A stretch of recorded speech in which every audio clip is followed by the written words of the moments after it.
ancestors. The voice of small island developing states was amplified by St. Lucia's Prime Minister Philip J. Pierre at the recently concluded Africa Investment Risk and Compliance Summit.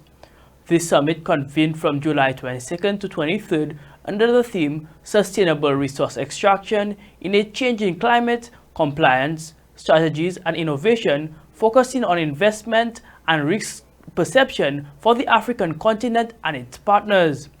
As CARICOM's lead on climate change, Prime Minister Philip J. Pierre highlighted the similarities between the struggles faced by the two regions.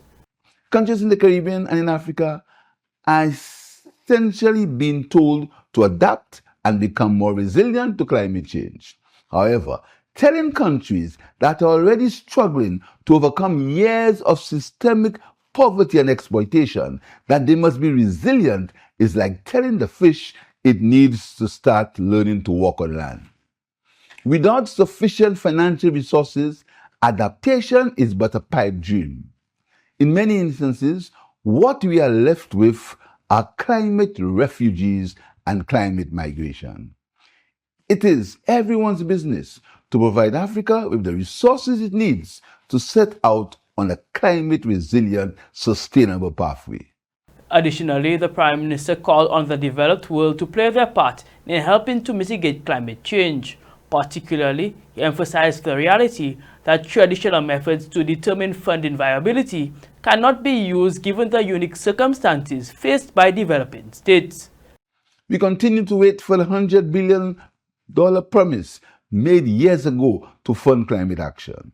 Our people were heartened when, at COP28, it was agreed that a loss and damage fund would be established and financed. However, as I speak, the fund has not received many of the promises. Mr. Chairman, while the science has proved that the more developed countries have been the greatest emitters and cause of climate change, we in the developing world continue to plead to the developed world and international financial institutions that traditional measures of economic performance cannot be used as an appropriate guide of our economic situation.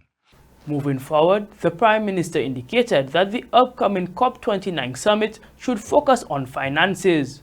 We in CARICOM believe that COP29 should be a finance COP. We need to consider the special circumstances of SIDS affirmed in the United Nations Framework on Climate Change and the Paris Agreement as a main priority for our CARICOM region and must be protected and operationalized throughout the climate change policy agenda and reflected in the decision establishing the new collective quantified goal on climate change. For Choice News Now, I am Quinn Teshis.